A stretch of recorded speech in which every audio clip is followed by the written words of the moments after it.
दोस्तों नमस्कार। Colonel Ajay, CEO Ajay astro money group, first global astro finance digital channel से आपसे मुखातिब होता हूं। आज 12 जुलाई सन 2023 शाम के समाचारों में आपका हार्दिक स्वागत, अभिनंदन। दोस्तों, शाम के समाचारों में हम कुछ महत्वपूर्ण खबरों से आपको रूबरू कराते हैं, साथ साथ आपकी 2 से 3 भाग्यशाली व्यक्तियों का भविष्य वाचन भी करने का प्रयास करते हैं। आपने जो प्यार और सम्मान हमारे शो को दिया है, मैं उसके लिए हृदय से शुक्रिया अदा करता हूँ। दोस्तों, आज सबसे पहले हम सोयाबीन के ऊपर बात करेंगे। सोयाबीन की आवक के पर, यदि सोयाबीन की कुल आवक आज 2,10,000 बोरियों की रही और इसमें मध्य प्रदेश में लगभग 1.25 लाख बोरी, महाराष्ट्र में लगभग 65,000 बोरी और राजस्थान में लगभग 12,000 बोरी का आगमन रहा और बाकी भारत के अन्य हिस्सों से 8,000 बोरी का कंट्रीब्यूशन रहा। कुल 2,10,000 बोरी की आवक बताई गई और सोयाबीन के एवरेज प्राइसेज यदि मध्य प्रदेश में देखें तो 4,750 से 4,900 के बीच में रही, जबकि ये मंडी के प्राइस से थे और प्लांट के भाव 4,925 से 5,025 के बीच में रहे।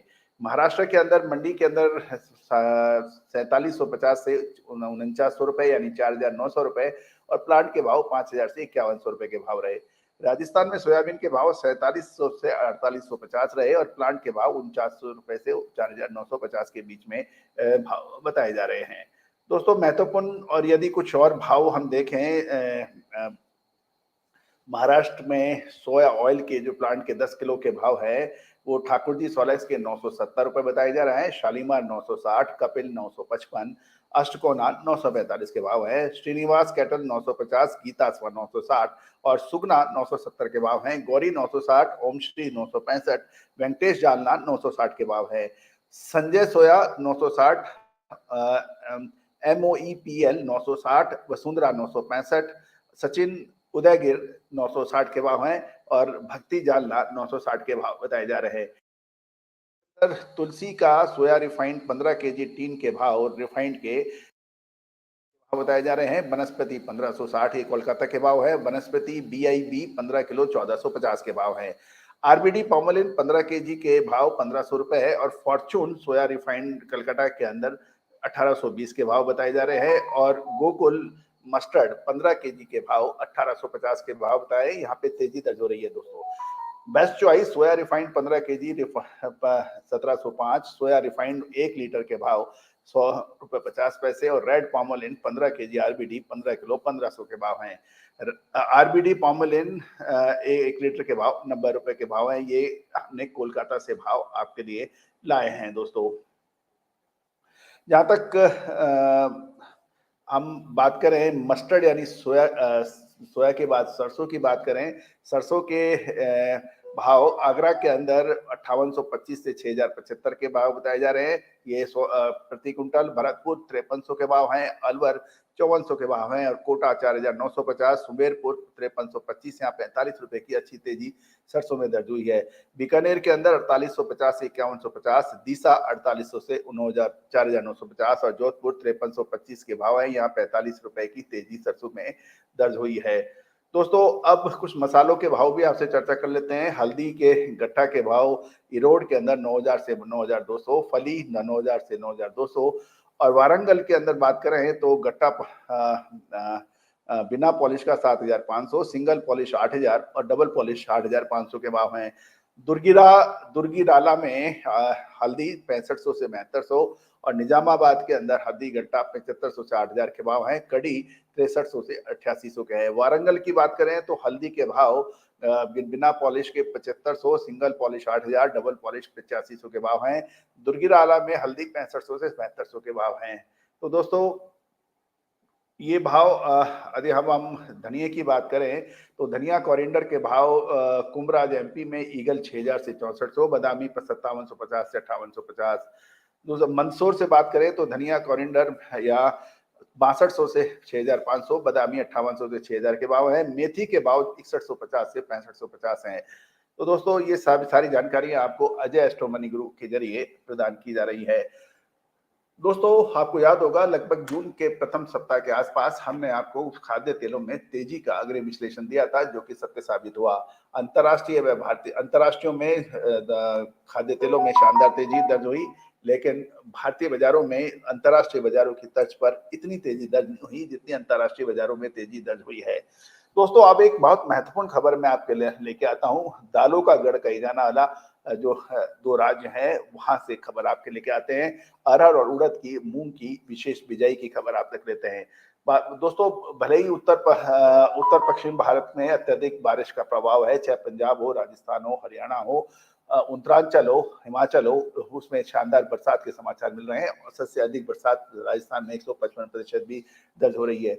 लेकिन यदि हम केंद्रीय कृषि मंत्रालय की माने तो खरीफ सीजन में जून से 9 जुलाई तक दालों की बुआई का कुल क्षेत्रफल 46.32 लाख हेक्टेयर है, जो पिछले वर्ष की समान अवधि में 56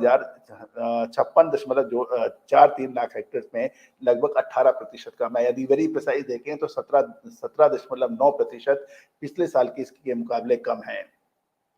और इसमें सबसे ज़्यादा जो रोल कम होने का है, वो महाराष्ट्र का है। पिछले साल 9.46 लाख हेक्टेयर में था, जो घटकर 3.83 लाख हेक्टेयर रह गई है। कर्नाटक में 12.97 लाख हेक्टेयर में बिजाई थी, जो घटकर 2.7 लाख हेक्टेयर रह गई है। तेलंगाना के अंदर 1.11 लाख हेक्टेयर थी, जो घटकर इस बार 0.80 लाख हेक्टेयर रह गई है।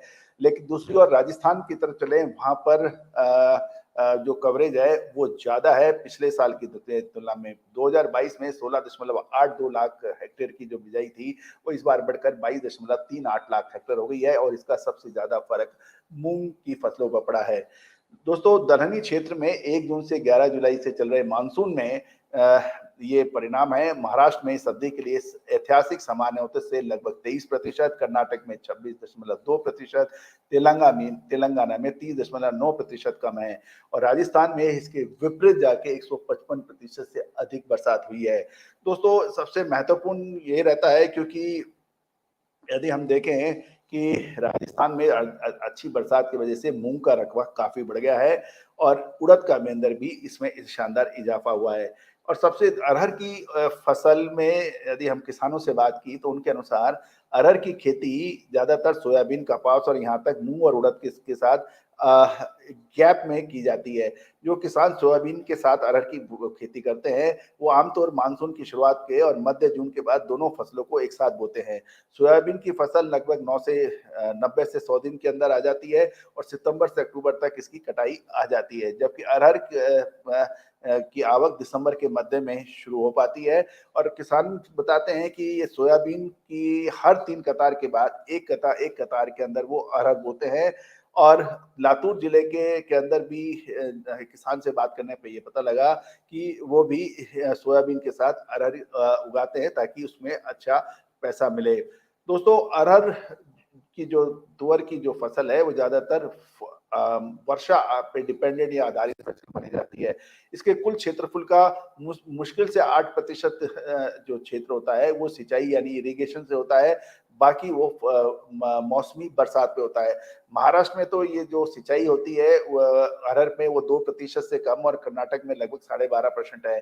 5-6 महीने की जो लंबी अवधि की जो ये फसल है, इसके अंदर अच्छी बरसात की आवश्यकता होती है। दोस्तों ये कहा जाता है कि कृषि विशेषज्ञों का कहना है कि आमतौर पर किसानों को लगभग 100 मिलीमीटर बरसात होने के बाद ही बुआई करनी चाहिए और पहले 40-45 के दिनों के दौरान अंकुरन और उसकी जड़, तना और पत्तियों के लिए पर्याप्त मिट्टी में नमी की आवश्यकता होती है। फूल आने और फली बनने से पहले बरसात की जरूरत होती है और और अरहर की बुआई के लिए जो एग्रीकल्चर यूनिवर्सिटीज हैं उन्होंने के हिसाब से 10 से 12 जुलाई अंतिम है। इसको बढ़ाकर 30 जुलाई तक भी बढ़ाया जा सकता है, लेकिन तब फसल को ग्रोथ होने में प्रॉब्लम होगी और लगभग 10% कम हो सकती है। तो दोस्तों ये एक महत्वपूर्ण है कि आज 12 जुलाई हो गई है। यदि हम कृषि विशेषज्ञों की माने तो तुअर की बिजाई का समय समाप्त हो गया है। लेकिन इसको 30 जुलाई तक यदि बढ़ता है तो उसके बाद तुअर की ग्रोथ में कमी आने की संभावना बनती है।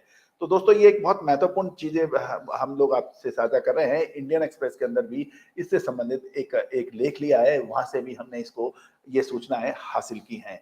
तो दोस्तों ये बहुत महत्वपूर्ण होगा क्योंकि जिस प्रकार कर्नाटक और महाराष्ट्र के अंदर साथ-साथ तेलंगाना के अंदर तुअर की बिजाई कम हुई है, इससे आने वाले समय के अंदर परेशानियाँ साबित हो सकती है। गौरतलब है कि एमएसपी से लगभग 2,500 से 3,000 रुपए तुअर के दाम बाज़ारों में अधिक हैं, अतः किसानों का इस पर रुचि ज्यादा है क्योंकि इसमें शानदार मुनाफा किसानों को मिलता है। लेकिन महाराष्ट्र और कर्नाटक और तेलंगाना के किसान इस बार इतने भाग्यशाली शायद न रहे। तो दोस्तों, आपको याद होगा दक्षिण पश्चिम मानसून के ऊपर हमने लगातार अपडेट दिए थे कि कुछ स्थानों में अधिक बरसात हो सकती है, कुछ स्थानों में कम हो सकती है। और यही हाल है कि हरियाणा, पंजाब के अंदर यदि हम चावल की बात करें, पैडी की बात करें, तो वहां अधिक बरसात होने से चावल की फसल को नुकसान होने का खतरा पैदा हो गया है।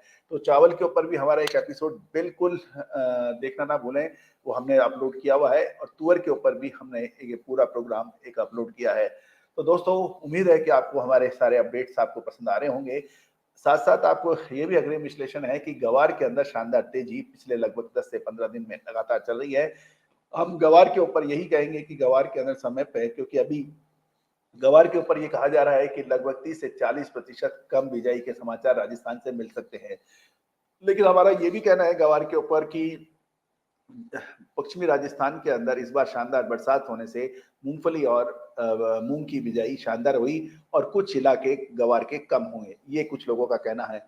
लेकिन वास्तविकता हमारे हिसाब से ये है कि गवार की पैदावार अधिकतर उन इलाकों में होती है जहां पर मूंग की फसल नहीं हो पाती है, क्योंकि मूंग के दाम और गवार सीड के दामों में जमीन आसमान का फर्क है। और गवार की खेती अक्सर बिरानी इलाके में होती है जहां पर कोई अधिक पैदावार नहीं होती और कम पानी की आवश्यकता होती है।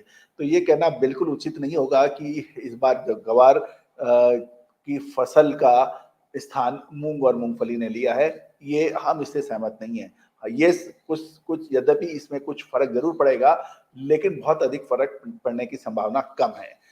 और एक नेक्स्ट इंपॉर्टेंट बात ये भी रहेगी कि अभी जुलाई के अंत तक राजस्थान सरकार के अभी जो आंकड़े आए हैं वो भी हमने अपने सभी क्लाइंट्स को भेज दिए हैं। आप भी महाराष्ट्र, राजस्थान या दूसरे स्टेट्स के कृषि विभाग के जो आंकड़े चाहते हैं वो हम अपने चैनल पे भी डालते हैं, गुजरात के भी हमने डाले हैं। उसके लिए यदि आप चाहें तो आप हमसे संपर्क कर सकते हैं। आप हमें राजस्थान बिजाई आंकड़े लिख के व्हाट्सएप पे मैसेज करें, हम आपको निःशुल्क वो आपको उपलब्ध कराएंगे। दोस्तों, हमारा ध्येय यही है कि व्यापारी हो या किसान, उनको अधिक से अधिक जानकारियां निःशुल्क उपलब्ध कराएं। लेकिन विशेष रिसर्च रिपोर्ट आने वाले 2 से 3 महीने में दालों में क्या होने की संभावना है, तिलहन पे क्या यानी ऑयल सीड्स पे क्या होने की संभावना है, मसालों में क्या होने की संभावना है, उसके लिए आप विशेष रिपोर्ट के लिए आप संपर्क कर सकते हैं। एक छोटे से ब्रेक के बाद हम लेंगे आपका भविष्यवाल। बिल्कुल बने रहिए हमारे साथ, कहीं मत जाइए। दोस्तों नमस्कार। तिलहन, दलहन, मसाला, कपास, गवार सीड, सोना चांदी, मेटल, इन सभी के भाव निःशुल्क एक वेबसाइट पर उपलब्ध हैं। खाद्य तेलों में सोयाबीन, सरसों, पाम ऑयल के भाव एवं रिसर्च रिपोर्ट्स एक ही प्लेटफॉर्म पे उपलब्ध है, tusharglobalservices.com।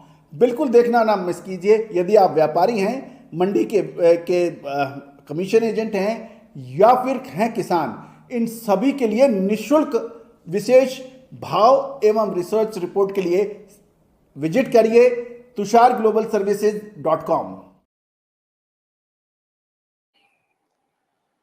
दोस्तों, एक और अपडेट मैं आपके लिए लाया हूं कि कॉटन यानी कपास के अंदर 29,000 बेल्स की आवक की रिपोर्ट हुई है, जो लगातार कम होती जा रही है।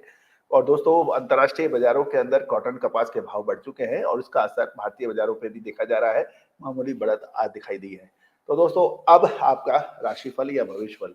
दोस्तों, आज के जो भाग्यशाली 2 व्यक्ति हैं उसमें हैं, एक तो श्री मुकेश कुमार जी अग्रवाल हैं, ये मेरठ से हैं। इनका मसालों का कारोबार है। और मुकेश जी, आपका स्वागत है। आपने जो जन्म पत्रिका की जो डिटेल दी है वो है 24 अगस्त 1965। समय बजकर सुबह लगभग 6:50 आपने बताया है और जन्म स्थान आपने मेरठ बताया है। तो मुकेश जी, आपकी जो जन्म पत्रिका है उसके मुताबिक आप एक बहुत ही कर्मठ, मेहनती और मजबूत इरादे वाले व्यक्ति हो। और अक्सर जो काम आपने लिया है वो उस पे आप अमल लाते हो और उसके अंदर सफलता आपके पास आती है। लेकिन संघर्ष भी आपने पूरा किया है। यदि महत्वपूर्ण साल माने हम आपकी जिंदगी के, तो पहला जो इम्पोर्टेंट साल रहा होगा वो 1992-93 का रहा होगा, जहां आपने निश्चित रूप से अपने शौर्य, पराक्रम और बुद्धि का लोहा व्यापार व्यवसाय में किया होगा और आप पूरे बाजार को आपने चमत्कृत किया होगा। आपका नाम, शौहरत पूरी दुनिया में फैली होगी। उसके बाद यदि हम देखें तो 2004 का जो पीरियड था वो आपके लिए एक बहुत महत्वपूर्ण पीरियड था। आपने व्यापार व्यवसाय के अंदर कुछ नई शुरुआत की होगी या फिर अपना व्यवसाय आपने बढ़ाने का प्रयास किया होगा और वो आपके लिए एक ज़िंदगी का एक टर्निंग पॉइंट था, जहाँ पे आपने सब कुछ किया। क्योंकि 95 के अंदर जो 92 के बाद में जो 1995 के अंदर आपने बिज़नेस के लिए एक नई राह डाली होगी या पुरानी जो आपके बिज़नेस है उसके अंदर कुछ अलग से किया होगा और जो अपने बल पर, अपने स्वयं के बल पर आपने किया होगा और उसका फ़ायदा आपको 2003-4 के अंदर में मिला होगा, वो आपको बढ़ाया होगा। साथ-साथ 2020 के अंदर आपको शानदार मौके भी मिले होंगे और आपने लाभ भी कमाया होगा। मौजूदा समय आपका अच्छा समय है, कोई दिक्कत की बात नहीं है। आप अपना व्यापार व्यवसाय को आप आगे बढ़ाएँ, इसके अंदर आगे एक्सटेंशन करें। आने वाले 2 से 3 साल आपके लिए अच्छे साबित हो सकते हैं, इसमें कोई दो राय नहीं है। पीछे मुड़ के मत देखिए, मेहनत कीजिए, आप कर्मठ, मेहनती और एक बुद्धिमान व्यक्ति हैं। आप ईश्वर आपकी मदद करे। दूसरा जन्म पत्री मैं ले रहा हूँ श्री विकास चंद जैन साहब का है। ये कोटा राजस्थान से हैं। इन्होंने ये एक नौकरी पेशा वाले व्यक्ति हैं। इन्होंने कहा कि सर मैं नौकरी पेशा वाला व्यक्ति हूँ, अब मेरे बारे में कुछ बताएँ। ये हमारा चैनल भी देखते हैं और कुछ साइड में बिज़नेस भी करते हैं और इनको लाभ होता है, ऐसा इनको कहना है। तो विकास जी आपका बहुत-बहुत शुक्रिया, आपने हमारे चैनल को देखा और इसमें आपने लाभ कमाया। देखिए आपकी जो जन्म पत्रिका है 1972 की है, 23 अगस्त 1972। आपकी ज़िंदगी के अंदर 1980, 1995 और 2006 और उसके बाद 2018 ये साल आपकी ज़िंदगी के अंदर महत्वपूर्ण रहे होंगे। अभी कुछ समस्याएँ, परेशानियाँ हो सकती हैं नौकरी व्यवसाय के लिए। आप कोशिश करें कि कुछ थोड़ा-सा ध्यान रखें और व्यवसाय के अंदर थोड़ा-सा बच के चलें। क्योंकि हो सकता है कि आपको उसमें कुछ उतार-चढ़ाव देखने को मिले, लेकिन आप पूर्ण बुद्धिशाली और व्यावहारिक व्यक्ति हैं। आप कोई भी समस्या का समाधान तुरंत ढूँढ लेते हैं, ये आपकी ख़ासियत है। लेकिन आप बिल्कुल घबराइए मत, व्यापार व्यवसाय के अंदर थोड़ा-सा आप स्लो हो जाइए। नौकरी आपकी अच्छी चलेगी, उसमें कोई दो राय नहीं है, लेकिन व्यवसाय के अंदर थोड़ा-सा स्लो हो जाइए, रिस्क थोड़ा-सा कम लेना शुरू कीजिए। यदि आप एनसीडीएक्स, एमसीएक्स पे काम कर रहे हैं, तो उसको हेजिंग में करके चलिए, नेकेड पोज़ीशंस मत रखिए, बहुत ज़्यादा रिस्क नहीं लीजिए क्योंकि अभी ग्रह स्थिति आपके अनुकूल संभवतः नहीं है। तो दोस्तों, ये था आज के भाग्यशाली विजेताओं के नाम। आप भी चाहते हैं कि हम आपके लिए आपका आपका भविष्य कथन करें, तो अपना जन्म तारीख, जन्म समय और जन्म स्थान और अपना नाम लिख के और अपने शहर का नाम लिख के हमें व्हाट्सएप करें। दोस्तों, हमें लगातार 100 से 150 डेली व्हाट्सएप आते हैं, लेकिन हम समय के अभाव की वजह से 2 या 3 भाग्यशालियों का ही लॉटरी से चयन करते हैं। आपने 2 दिन पहले भेजा, आपका नंबर नहीं आया, तो वो खत्म हो जाता है। आपको हर रोज़ आपको भेजना है और मैं आपको विश्वास दिलाता हूँ, आपका नंबर अवश्य आएगा। क्योंकि ये शो आपके द्वारा है, आपके लिए है और हमारा हर संभव प्रयास रहता है कि हम आपको अधिक से अधिक मेहनत से आप तक अपनी बात पहुँचाएँ, नई-नई इन्फॉर्मेशन से आपसे साझा करें। दोस्तों एक एक ब्रेक के बाद हम वापस आपसे जुड़ेंगे, बने रहिए हमारे साथ। दोस्तों नमस्कार। फाइनेंशियल एस्ट्रोलॉजी हमेशा से ही चमत्कृत रिजल्ट देने में मशहूर रही है। American famous investor sir JP Morgan ने तो यहाँ तक कह दिया, astrology is not for millionaires but it is for billionaires. दोस्तों, आपको याद होगा कि सिल्वर के अंदर सोमवार के अंदर जो बड़ी गिरावट थी, उसकी मंगलवार को इसकी रिकवरी हो रही है और बुधवार को यानी आज इसमें शानदार रिकवरी हुई है।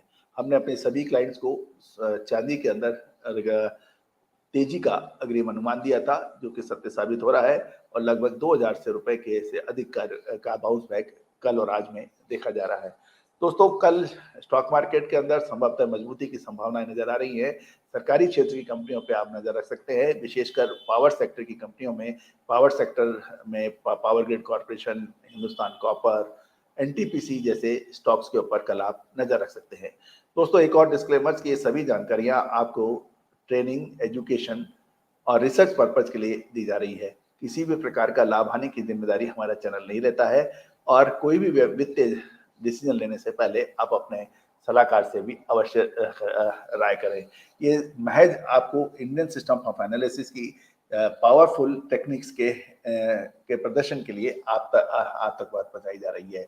और आप यदि चाहें तो financial astrology Indian system of analysis एक ऑनलाइन कोर्स कंडक्ट हो रहे हैं, आप भी सीख कर इसका लाभ उठा सकते हैं। Classes online Sunday and Saturday को कंडक्ट होती है। नंबर स्क्रीन पे दिए गए हैं, आप अवश्य संपर्क करें। All the very best, good luck, happy trading.